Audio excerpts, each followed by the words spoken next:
Story 1, this is Fireteam Delta. Dad's coming home.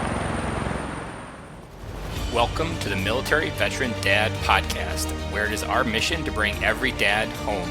I am your host, Ben Cloy. I'm a United States Marine veteran, husband, and a father. We will bring authentic conversations to inspire action in your life so we can close the gap between the dad you are today and the dad you want to be tomorrow. This is the Military Veteran Dad Podcast.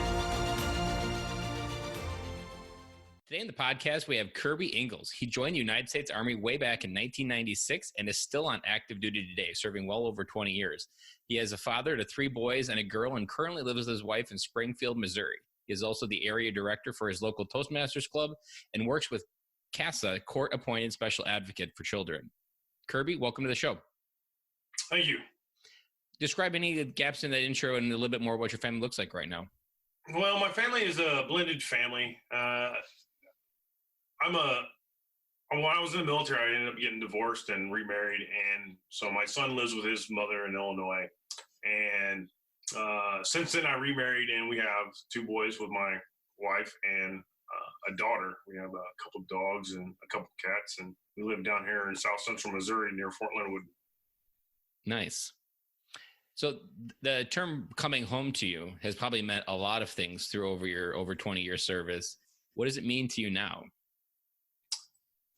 That's an interesting question, because when I first read, what coming home means to me, the first thing that popped into my mind was, God, coming home to God.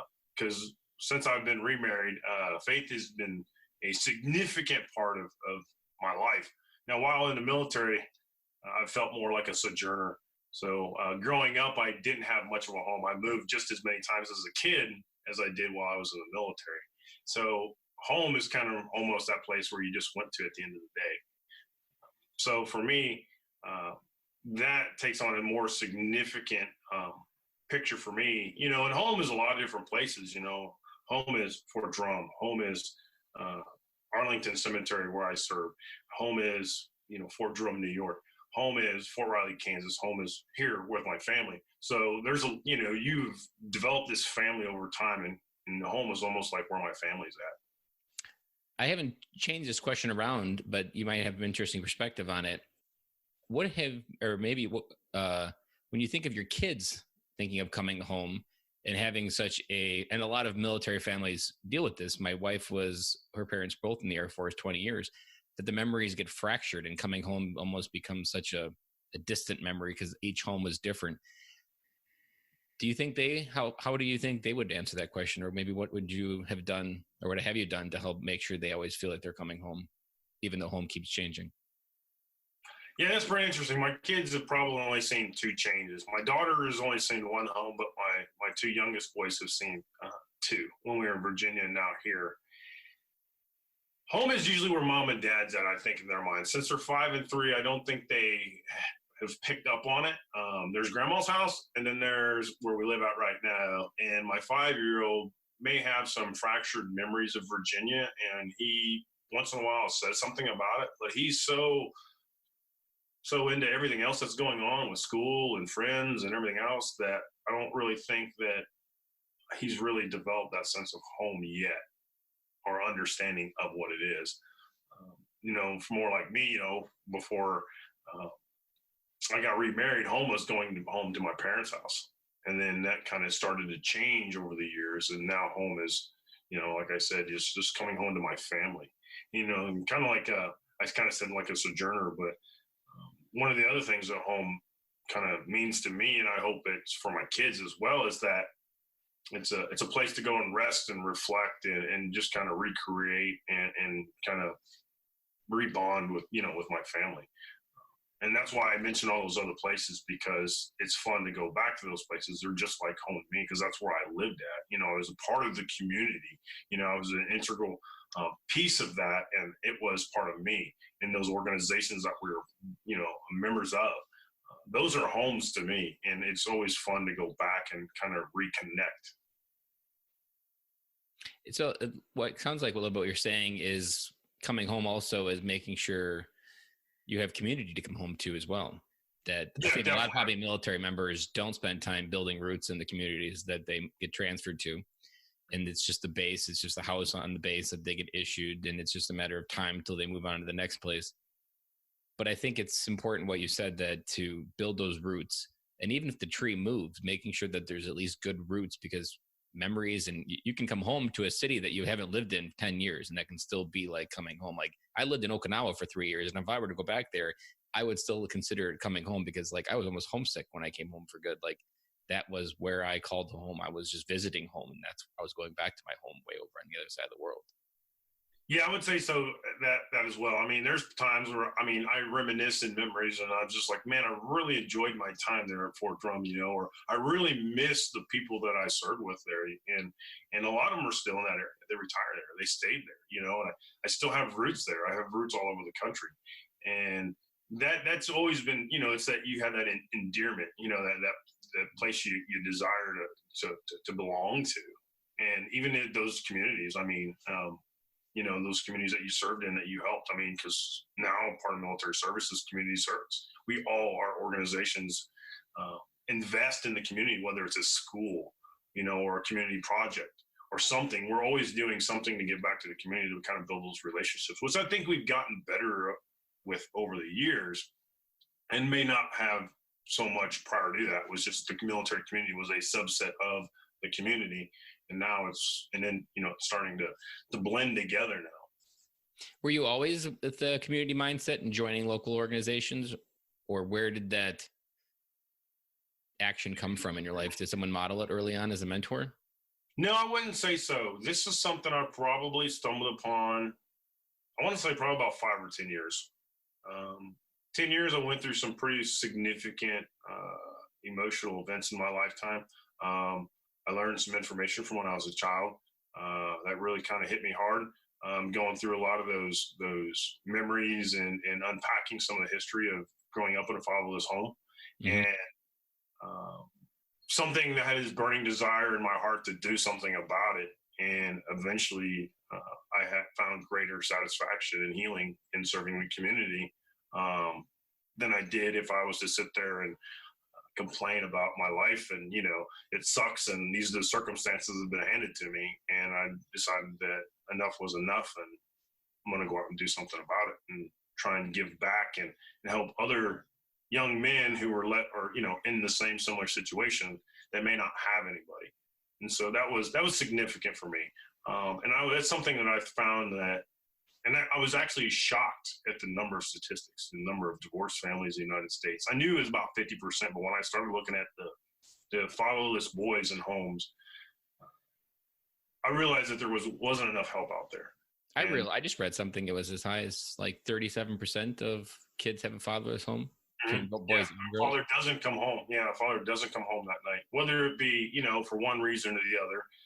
And there's a lot of reasons why. It doesn't always have to be divorce. It could be, you know, when my grandfather was 9 years old, his father passed away from heart attack. You know, it doesn't have to be, you know, tragedy, or, well, that's kind of a tragedy. Yeah. But it doesn't have to be something that like divorce. It doesn't have to be that. Yeah. I think there's something in there that you're unpacking that a lot of veterans don't tap into, is that a lot of self-healing happens when you start time traveling on your own version of yourself and finding people that are very similar to even 5 years ago of you, and start helping them. Even with this podcast, that was like one thing that I realized, that when I was trying to figure out what to do, the best person that you understand the most deepest is yourself, and just time traveling back to a version of yourself that you wish there was a podcast like this for dads that helped them come home. That's where my mission is, and similar for yours. You time traveled back to a spot where you were like, this is a gap in my life in the past, and I can go back now and help fill it for others. It reminds me of even Chris Kyle, the movie, and how he came home and what he struggled with, and how he figured out how to serve the community around him. And that was his way of healing, helping the people in the same way he was missing out on. And that's a huge step, I think, for overall just dads come home, because we have to break that methodology that we're alone, and going back and helping previous versions of yourself around you within your community can be so healing, just to break that barrier that you're not alone. Because that is one of the biggest barriers, I think, that prevents dads from coming home overall. And that's why I like to volunteer for CASA is because those kids, they do feel alone, they've been taken out of a home, that they know, and now they are in this strange place for the first time, and they don't know where their parents were at, and they need somebody to come in there that they can start to build a relationship with, because this is not a short process. This could be anywhere between a month and 3 or 4 years. They could be going through the system, and the only thing that's consistent in your life is that volunteer that shows up, and spends anywhere from 5 to 10 hours a month with them, and that's the most consistency they have. And so, that you, like you said, that piece that where they feel alone. I mean, that's you don't know yourself better than anybody else. Yeah, or yourself that you know the most. And you're the person that knows yourself the best. And when you think about your strengths, your experiences, your weaknesses, that's where I found kind of my purpose in life, and where I thought that I could contribute the most, because I knew what it felt like, and I could walk into that home and be on almost the same level ground as them. I mean, yeah, every experience is a little different, every situation, but at least you have a common ground now that you can work alongside. And a lot of the older boys that are probably like 12 years or older, they're the ones that don't have as many volunteers as willing to work with them. Just because, they're a little bit older, sometimes they're a little more challenging, and a lot of volunteers may not have that same experience as that boy has had. And so that's where I feel like my experience is significant, is because I can come in there and kind of relate to what they're going through. And I understand the amount of patience it takes for one of those kids to open up and kind of start to talk about and digest. And sometimes you just got to be there. You just got to be present. And you walking those shoes, you can probably even help them label their emotions, which is probably something they super struggle with, because when you have that much pressure on your feelings, you probably can't even really understand what they are. So you've been there, and you're older now, so you can help be like, this is what you're feeling. This is what we can call it. Then once you feel this way, this is how you can help walk through that. I really love what you're doing. Yeah. I would say that I was a confused child growing up and not understanding what's going on. And, the thoughts that I was telling myself and the things that I was hearing from other people. The blame you were probably going through. Yeah, it was, and it's a significant time in your life when you're a teenager and you're going through these things and you just don't quite understand, why the world's handed you this, plate that now you have to eat off of. And, it actually turned, I would say probably turned into a blessing for me. So it's amazing how some of the best stories later in life are the ones who their iron was forged in the deepest of fires and pits of strength. And it's hard when life's happening, but those are the stories that are often propelling people to the greatest heights. Even something like Oprah Winfrey, her story of her starting is one of the complete opposite of her life now today. Yeah, it's amazing. So what are some simple ways, either through the kids at Casa or your own kids, that you connect with them? We believe that kids spell love Time, and it's the simple things that are going to connect with you, or the kids are going to connect with. And it's always the opposite generally of what we think they want. And we often overcomplicate as dads. So what do you do that your kids remember 10 years later that was like, really, that's what you remember? Yeah. Well, I mean, 10 years later, because your kids are still pretty young. Yeah. I was just asking somebody about this the other day, and one of the things I do is when I sit down with people I work with, I say, okay, what was the one thing, that I did extremely well? And I think it's something that I've worked on a lot, and it's just being present, just having presence. And that whether that be you self-aware in the moment to realize that somebody's struggling, they need some help, or a kind word, or a little bit of motivation. Your kids can do a lot of things on their own. And we can kind of hover over them sometimes because, I love my kids a lot too. And sometimes there's moments where I'm like, I want to kind of shelter you from that a little bit, because I care about you so much that I know what's going to happen. But sometimes you got to let them trip and fall. You got to be able to be there to pick them back up. But it's just a presence. And, whether it's, they need that just to cuddle on the couch with them and watch some cartoons that morning, or recognize that, hey, they just need a little bit of push in one direction. I just hope that one day, if I'm not sitting at the kitchen table, that they'll still feel my presence there, because I've been there enough times in the moments where they needed me rather than the times where they didn't need me as much. Why do you think veterans struggle to be present with their kids? Because I've heard from a lot of listeners that have reached out that said they feel these boundaries, either from PTSD or just their service, that there's just these mental blocks that they can't get by. Yeah, I had that for a long time. I remember my first deployment, I completely shut down. I mean, as soon as I walked out the door and jumped on the plane, I was like, I just shut it all off. I was like, and I didn't hardly want to call home because it was a struggle for me, and I just didn't want the distraction or the pain. It's probably the wrong way to do it. And then when I came home, it was really tough to reconnect because I missed a lot of those things. I was so focused on the mission and what I needed to do for work, I pretty much put everything else on the back burner. You miss a couple birthdays, anniversaries, things like that, and then all of a sudden, you come home and everything's different. I did that. I would say probably the thing that's probably changed for me the most is just this couple significant losses in life for me. And I've realized that how important life is, and I just can't shut myself off to everybody. I read a really good book by Dr. Henry Cloud called The One Life Solution, and he talks about boundaries. He talks about more so creating boundaries with people that will kind of get the bad part of you going. And then there's a group of people that will kind of support you and love you and, do the things that you need to kind of help you move forward. And you gotta kind of have to play that balance. And I think you have to think about those things is who's there, who's going to be present for you, who's going to be there when you need somebody, who's been there for you the whole time rather than, in your glorious moments. You have to keep those people closer and some of the other ones a little bit further away.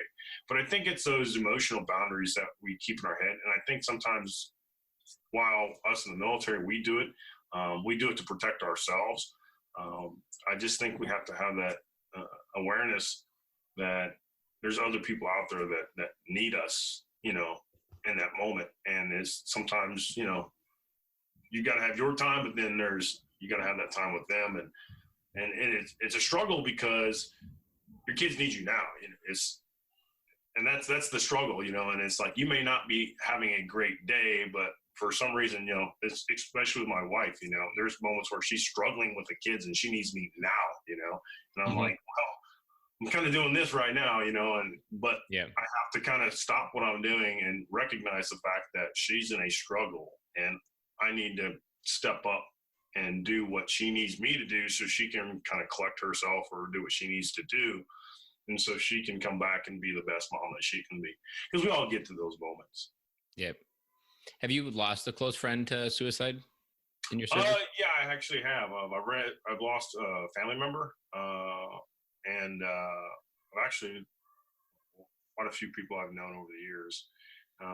It's so much affected me that I actually work and run for an organization called 22 and More.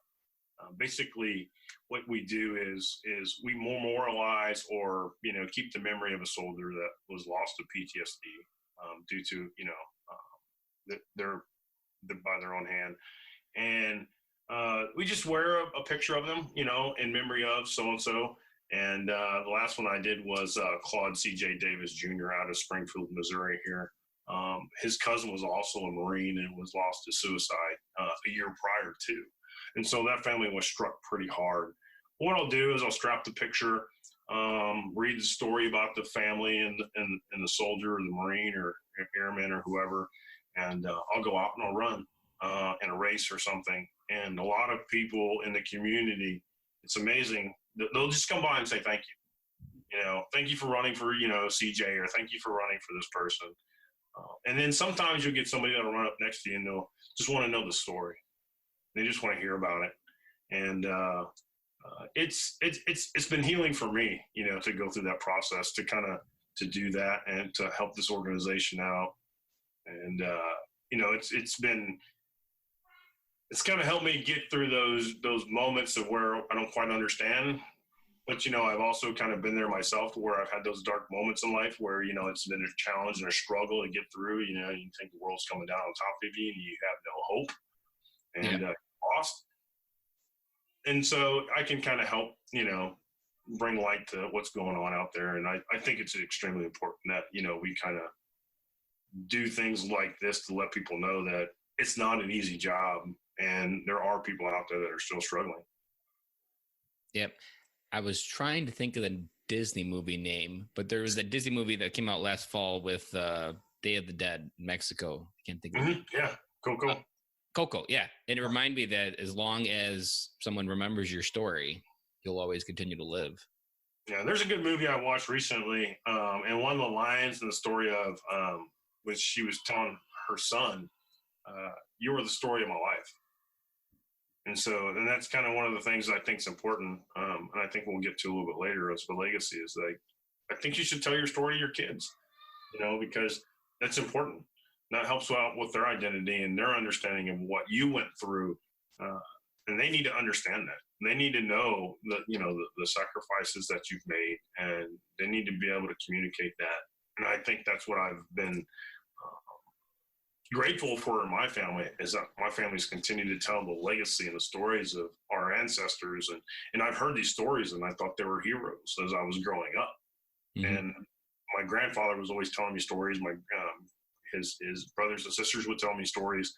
And I was just mesmerized with just the way they came across the ocean as immigrants in the pre-colonial days, and they fought the American Indian War, and, just all these different things that have happened over the course of the time. And it's just, they were heroes to me. So that's why I think, as long as somebody keeps your legacy alive and talks about you, you're still there with them. Let's dive into that question. What do you want your family's legacy to be? What do you want people to talk about the Ingles and describe them after you're well and gone? Yeah, that's a good question. I would like people to understand that, or recognize my family as is a patriotic family that really wanted to do more than just survive, but to serve, and that my kids appreciate the service of others, and I think that's probably the most important.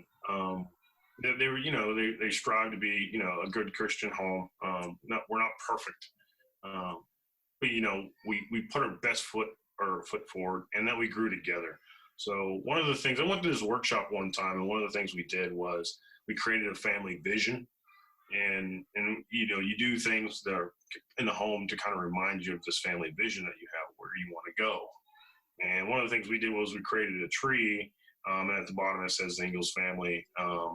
And it says to grow together, and each one of the kids put their thumbprints on it, and and it's just a constant growing family, but we're going to grow together. Our roots are deep, and we're strong, and it's like an oak tree. And so it's that kind of symbology that I kind of hope that people remember my family by, and it's going to go for generations to generation to generation. So it's one of the things I think is challenging in American business today. We have these, and this is kind of where I get this idea at as well. 4 generations ago, somebody started a business. Well, it was handed down to each generation. However, the 4th or 5th generation starts to lose the identity of the vision, and because it no longer is being passed through. We get so far away from the initial vision or the initial reason why we're doing this, and I think that's one of the things the kids are asking a lot today about is why. Why are we doing this? Why do we do this? Why have we been doing this? Why I find it funny that every person who's ever had kids goes through the why stage of between 3 and 4. And at some point, parents have, and even myself, I probably continued to ask why well beyond being stubborn. But a lot of it is kids have this inquisitive why. And somehow as parents, a lot of society has told them don't ask why. We eventually just get them to the point where they don't. But that innate curiosity to challenge to ask why is what you're talking about. And as a dad, that is something I'm always embracing with my kids, because my son will ask how does the window work? And instead of telling him, don't worry about it, I'll give him the full explanation. I continue to just answer whatever questions he has, explain to him, because I never want his inquisitiveness to stop. And I think combined with a legacy, I think creativity is the toolbox of what your legacy. It's how creative can you be? Really, how far can you see into the future? And if you start to stifle that creativity, then you can't see into the future. Yeah, I think that's one of the things I probably heard a lot when I was growing up was stop asking why, or, leave me alone, and it's like, okay. Don't worry about it. I'm an adult. You're stifling creativity. And I catch myself saying it to my kids sometimes too. But in an aspect of, don't worry about it. I got it. I'll take care of it. I don't necessarily always have time to help them work through those problems. And that goes back to being present, is recognize like, hey, there's a problem here. We need to work through this. And I need to show them how to, or at least coach them or guide them through that process, rather than them, I'll take care of it later. Don't worry about it. Or, I'll deal with it, and then we kind of brush it off, rather than teaching them life skills, how to do that social interaction, how to resolve a fight or a complaint, instead of just separating the two and saying, okay, well, you go to your room. No, let's figure this out. Why is this happening? Yeah. This conversation of legacy we've been having, as I've been doing these interviews, I've been trying to pick the right nut to crack, either through what to do next, where to go with the podcast. And I think this conversation, there was a conversation I had with a listener just this past week. And he was talking about one thing he likes about the podcast is I'm always looking to the future. The conversation, the questions are always future facing. Didn't really design it that way. It just happened. Maybe it did subconsciously, but never consciously. And part of the transition in those boundaries, and maybe this is why, like, we spend almost all day trying to make sense of the past and our service and that legacy of our service, trying to figure out, was it something we can be honored? Was it honorable? Did we do everything right? Why did we lose those guys way back then? Why did our friends have to die? And we never transitioned to a forward facing legacy, which is our family, or even just any forward facing legacy. Like, really, like, there was something I've had this idea that our legacy is our service is our service. That's it. Once it's over, it's done. But the legacy that is continuing to grow into that you plant seeds in a garden you never get to see grow is your family. And I think, which also allows you to realize that the presence is where that legacy is planted. Like, the things you do every single day, you're planting 1,000 seeds a year in a garden that you actually have no idea which ones are going to be the weeds and which ones are going to be the flowers and where they're going to grow. And that transition maybe is something that we need to talk more about in the podcast, because I think that mental switch towards the future, forward facing legacy could be something that really helps dads make that transition to find purpose again, which is what most of us are lacking, because we lost that purpose when we transitioned. Yeah, thinking about forward facing. So that was one of the things that I thought about a long time ago. So I wasn't always going to stay around for this long. There's probably a couple of times in my career where I thought I was going to get out. And then I started thinking about what I wanted to do with life, what I wanted to do, because I didn't want to do what I'm still doing now, and what kind of legacy that I would have. Because there's a guy, I'm trying to think of his name off the top of my head. I got it right here. Well, it doesn't say on there. But he ran the event. It's called Family ID. Greg Gunn is his name, actually. And he started talking about this thing, vision. And I really didn't think about vision as much until I met this guy and went to this family workshop. And basically, it's for families. And you sit down and you create, this vision, this mission, and purpose, and you come up with family values.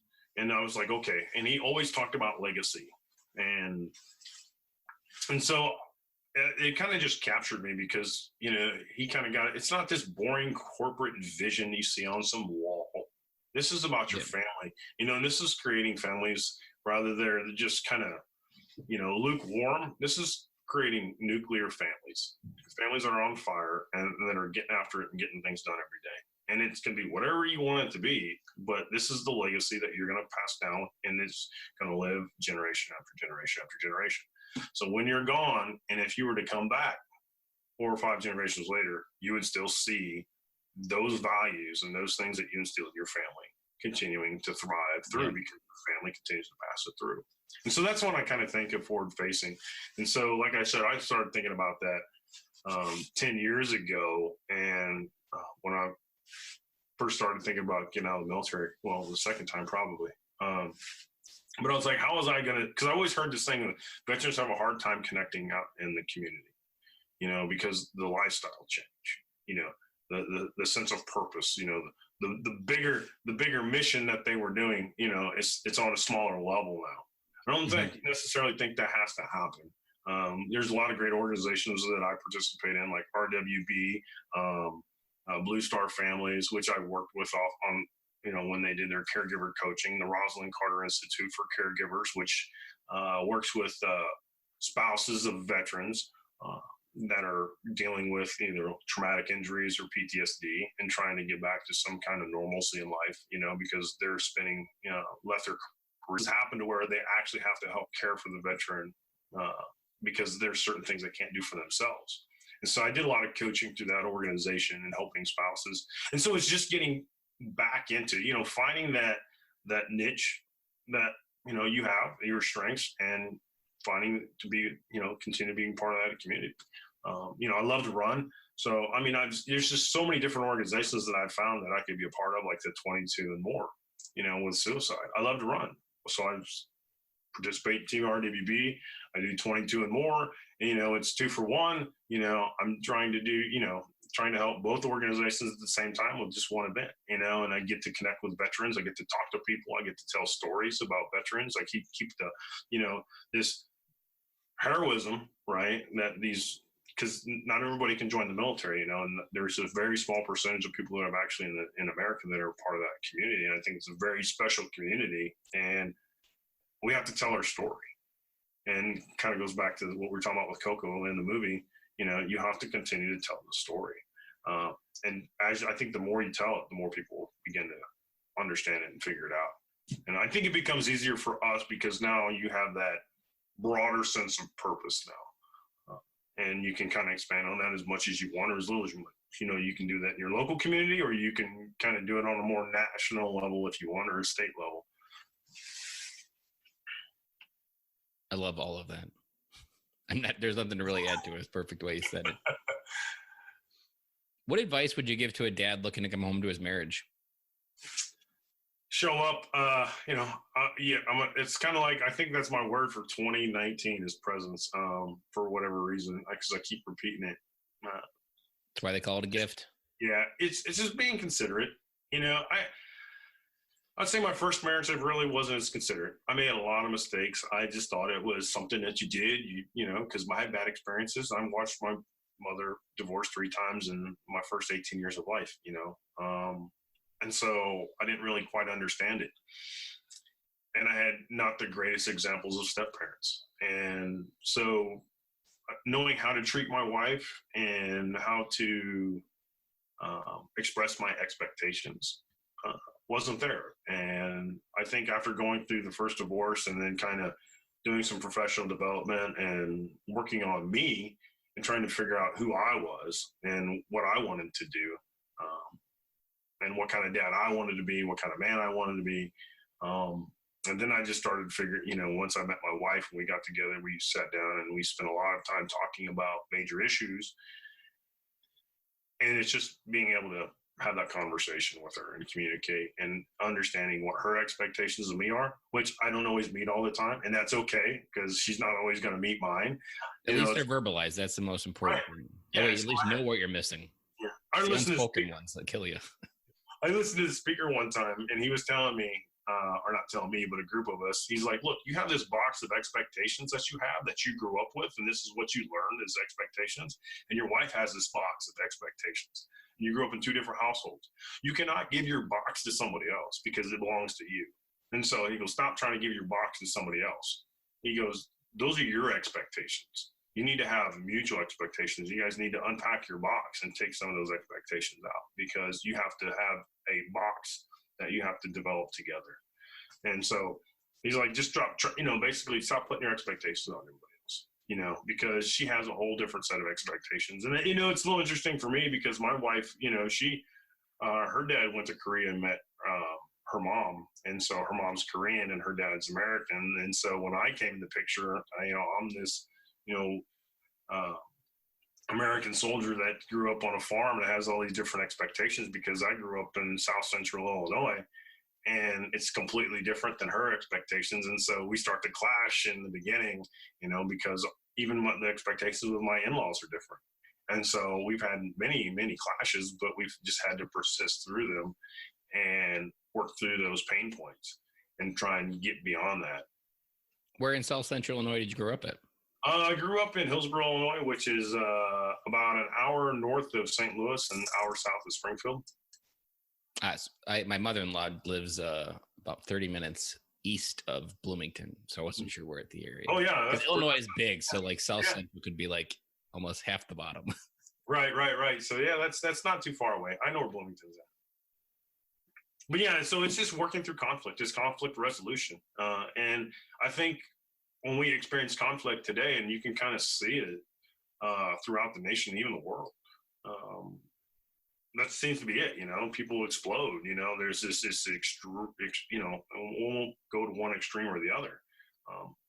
But I think the thing we've failed to do is to sit down and have a conversation about why we're having conflict and try to, I'm going to go back to one of my favorite authors, is Stephen Covey. He says, first seek to understand before you can be understood. Because it's really hard to formulate an argument if you don't understand the other side's perspective. So, and I heard George Bush give that advice when he was dealing with Iran. He's like, you can't come to the negotiating table unless you know why the other person's there. Yeah, you're right. And I've repeated that oftentimes in my head through lots of places in life because it's true. It's you can't meet someone in the middle if you don't know where they're coming from. You're going to be in the middle, but you're going to be a mile apart in different axes in the different planes. I'm giving that advice a lot, and sometimes I have to remind myself to, apply it to my own situation. On the podcast, we've talked about a lot that coming home from a deployment, you have to meet your family where they are. Is there a question that you've used often to kind of as a probing question to understand from your kid's perspective, or maybe your wife's, of just approaching with curiosity that's been effective? I would say probably the one thing I've always asked is, what do you expect of me? I mean, just throwing it right out there. I mean, what is your expectation? And sometimes I like what I hear, and sometimes it's not as good as I would like to hope, Is that because you may not be as needed as you want to be immediately? Well, I don't know if it's not as needed. It's probably not what I expected to hear, so you have to expect to hear the unexpected. And we're almost spoiled with all the welcome homes these days because you can have the best parade, and often there's very little parade in a family for you to coming home other than the first maybe 10 minutes when that tension breaks after those hugs that it's down to real life now again. Oh, yeah. And sometimes you have to understand, too, that you may not be doing as good of a job as you thought you were. Or things may not be as good as you expected them to be, or what you imagine them to be. I mean, I know we've had those conversations before where I'm like, I thought everything was going good. And they're like, no, it's not. And I'm like, well, this is the story I've been telling myself. So, so that's where the communication comes into is what are your expectations? How do you feel about things? Where are we at? It's always good to sit down and have those conversations from time to time. Just so you can do that. It's almost like, you're just taking a temperature and seeing where things are going, because we do kind of get complacent now. I know I do. I find that a lot. I get busy and get going, and I'm so driven and focused that, I don't mission see it. Focused is like left and right. So we still get so mission task focused that we forget that life isn't always a to-do list. So I need somebody to jerk my chain once in a while. My wife's good, reeling me back in. It's good. What resource or a book would you recommend to other military veteran dads, and why? Well, I was thinking about that. And, one of the ones that I thought was really good that I read about a year ago was Kingdom Man by Tony Evans. And he talks about, and I think it's really good for military dads. It comes from a Christian perspective, but he talks about in the book becoming your own man and inside your kingdom, and the kingdom is your family and the things that you control and do. But he also talks about, he had uses this analogy a sports jersey. Like a lot of men live through sports, you know, because we wear the jerseys, the team hat, and everything else. He's like, well, what is your identity as a family man? You know, and that's kind of where he's getting at. He's like, you know, and he uses the the imagery. It's like, okay, well, if you're wearing another man's jersey, where's yours? And so what he's saying is that you have to develop your own sense of identity in who you and your family are going to be, and how you're going to, you know, I guess, rule the kingdom that is your family, and be present and influence them to make the right decisions, because that's what we all want at the end of the day. We want to influence our kids to do the best that they can do, and kind of walk that, I guess, straight and narrow path, because there's a lot of things that they can get involved in or get into today that can lead to trouble. Trouble's out there everywhere now. I know I just hit a nerve there, because many episodes that we've talked about that veterans go from Superman to Clark Kent, and we never created an identity other than what the uniform gave us. Right. And we go to Clark Kent and we don't even have an identity. And now we got to figure out how to provide. We got to be a man. We got to do all this stuff. So creating that identity of yourself before you do anything else, especially in marriage, I feel I've even been guilty of it, where looking for marriage to fill gaps in my life that marriage was never meant to fill. And that you've got to have an identity to understand where those gaps are. And you've got to do your own audit on yourself to figure out. I find ego is the best detective of this, because usually our ego is a protective mechanism for, we don't want people to really know about us. And I think this goes even deeper than just identity, but what kind of leader do you want you to be for your family? So and that goes into legacy as well. It's all one flowing thought. That might be even a better word to use than identity, because I just lost my train of thought there for a second. Because I lost it.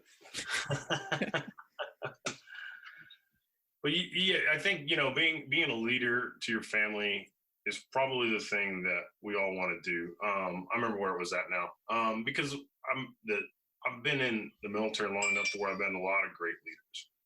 But then I've also known those people that have that authority based off of what the uniform they wear, or the rank or the grade that they have, or the position they're even in sometimes. And sometimes I think as parents, we can exercise authority rather than exercising leadership.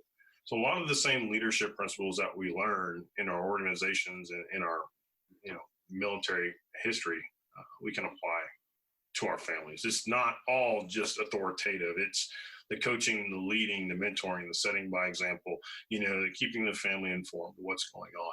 You know, it's all those different things that when you apply them, it makes you a great leader, not only as a husband, but as a father. There's been something in business that I've been learning over the last year called heart-centered leadership. And it's based on the same idea of focusing on the people, but then also being the authoritative, being the leader. Uh-huh. And I was just talking to an expert Friday, who's coming out on a bonus episode on Thursday. And she was talking like, as a role as a parent, we need to be authoritative, but we also need to be very heart-centered, that we need to be that touching, loving person. And we can be both of those. And both of those is really where parenting succeeds. And you can see the balance come through in your kids. And it's really when those two get off balance, you either go all authoritative and you don't end up connecting with your kids, or you connect with your kids as your best friend, but then you actually have no respect and they just walk all over you. Yeah, I think that's probably what my experience was, you know, as we talk about it. I mean, I think as I was growing up, I think I seen a lot of authoritative leadership style. And it was just, I'm the parent and you're going to do what I'm telling you to do. And that's it. I mean, you know, that's the end of it. And it didn't really quite sit well with me. They don't teach them why. They don't really know how to do it on their own either. Like when they get out there in the world on their own, like they're going to wait for someone to tell them, because they never understood why they had to do something. And I think that's why I really enjoy being a parent, because each one of my 4 children are different, and I have to lead in a different way with all 4 of them. Not each one is going to react the same way, you know, and depending on the circumstances. So I'm still learning too after 4 of them. So it's been interesting, and I love it. I mean, it's been a growing process for me.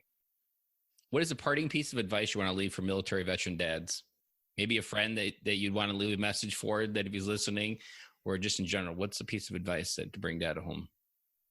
I think the biggest piece of advice that I could probably leave for military families and dads out there, or veteran dads, is that come up with your own vision. What is it that you want for your family? Because if you don't know where your family is going, it's kind of hard to get there. And so you have to have that destination in mind, is what does the family look like at the end of the day? Whether it be 20, 30, 40 years down the road, or just 5 or 10 years down the road. It can be as long or short as you want it to be. Just decide where you want to be at and what you want that picture to look like. And then you can get everybody going in the same direction, rather than the opposite directions, because that's kind of how we do it, today in the society that we're in, is we're all going different directions. But if you can get everybody moving towards the same vision and get everybody to buy in, I think you'll create what I mentioned earlier, is that nuclear family that's on fire. And I think it'll be an experience that you won't regret. Do you have a family vision board?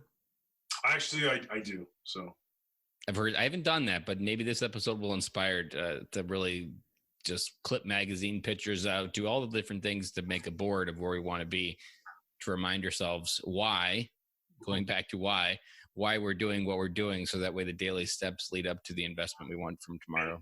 And I know it sounds silly, and a lot of people think it probably is, or it doesn't seem like the manly thing to do sometimes, but I use it. I have, pictures of vacations we want to take, places we want to live, a house that we would like to buy one day. It's just different things like that keep us kind of focused on, what we want to do. Sometimes there's quotes up there, and it changes. So this is not something that you just do one time and leave. It should be a living document or a board, and it continuously evolves, because eventually the kids are going to grow up and they're going to move out and they're going to go to college, or they're going to do something else, or they're going to get married. And yes, then you're just going to have a retirement board where you want to do it in your kids' life. Yeah. So they're still part of that vision, but what happens when there's grandkids involved? What kind of vision do you have for that? Your kids know what your expectation is as far as your role and involvement, what their lives are. It's just, as you start to develop this vision, it's going to continue to evolve and grow over time. Ours wasn't perfect. We probably changed it 10 different times, and the outcome looked different every time, but it was something that we were always working towards. So, I love that. And there's a lot of psychology out there that points to your brain, even just seeing what you want, it will automatically start subconsciously, without you even realizing it, making those small course corrections to get there. And if you don't have that on, society is designed to be on auto repeat and continue to do the same routine. So you need those things to interrupt that drift to get back on course where you want to be, even whether it's a difference between ordering $100 stuff on Amazon or looking at your board and be like, oh, we really want to go to Walt Disney World, and not having that thought is going to make you spend $100 on Amazon. And then you wonder, well, why didn't we go to Walt Disney? Oh, because I wasn't constantly having that subconsciously put in my brain. And it's like The Secret movie, that whatever you conceptually remind yourself of daily will happen. I've always liked the story of Jim Carrey, that before he became famous, it was like 1991. He wrote himself $1 million check and dated it 10 years in the future. And that was his reminder to conceptually move towards life where he could cash $1 million check 10 years from then. And it worked. Like he's got a lot of good stuff out there from his story of where he came from and what he did to get where he's at. And it's easy to think that he's funny and how he's got there, but he had to do the hard work like everybody else just to get there as well. And to get there. It's good stuff. I think Brian Tracy, maybe John Maxwell, and a couple other motivational speakers and things like that I've listened to over the time. I think they've all bought into I'm going to write my goals or my priorities for the day on a 3x5 card, and they carry it around with them all day. So they're constantly using that as almost like a guardrail, almost like the bumpers in a bowling alley that you. I was thinking the same thing. So it just keeps you on track all day long. You're going to veer to the left and veer to the right, and things are going to come up and they're going to try and drag you away from what you're supposed to or you're intended to be doing. It's what can you set in place to remind you that, okay, hey, and I would go back to Stephen Covey is, say no. if this is not on my list of priorities, then it's an easy no. And if you do say yes, make sure that you know what the hell you're saying no for. Right. So I think those are some of the key, concepts and principles that continue to be handed down over time, and I think that we continue to latch on to. But I think the vision board is an incredible piece that, the kids can see it. It's like 3 and 5-year-olds. I mean, you can get them involved. I mean, you can sit them at the table and say, okay, cut some things out that you like in a magazine, and they can cut it out. And then you can start to key in on certain things that your kids are, attracted to or will like, You actually just inspired me. I might get some state travel magazines for the summer and just let them go down with the scissors and see what comes out. And, it may be just, a teeter-totter or something. And you're like, well, okay, we can go find one here in the local area and let the kids go play on a teeter-totter for 30 minutes on an afternoon. It could just be really simple stuff.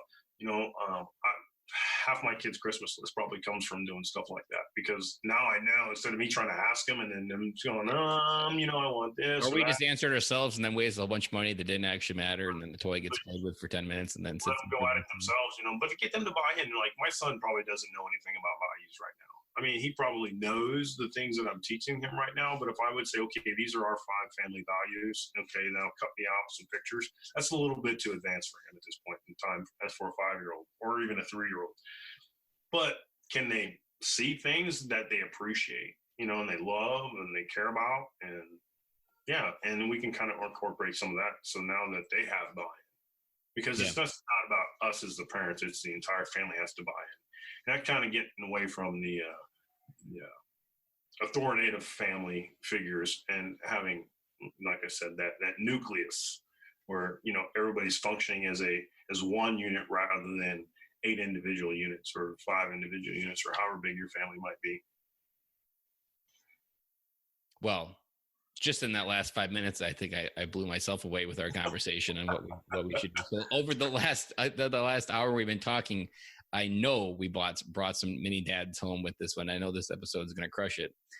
Where can people find you if they want to connect with you, Kirby? Where's the best social media platform? Yeah, so you can either go to the website, which is www.kirbyingles.com, which is really simple, or you can type in Kirby Scott Ingles on Facebook or even Twitter, and you'll find me there in the search bar. And I'll include those links in our show notes for any listeners that want to quickly find them.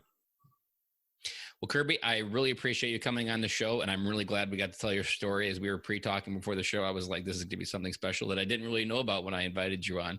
So I'm even more happy that I just put out the random invite in the universe and we connected.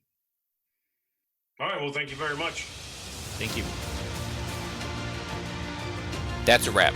And thank you for listening to today's show, and I really hope you enjoyed it.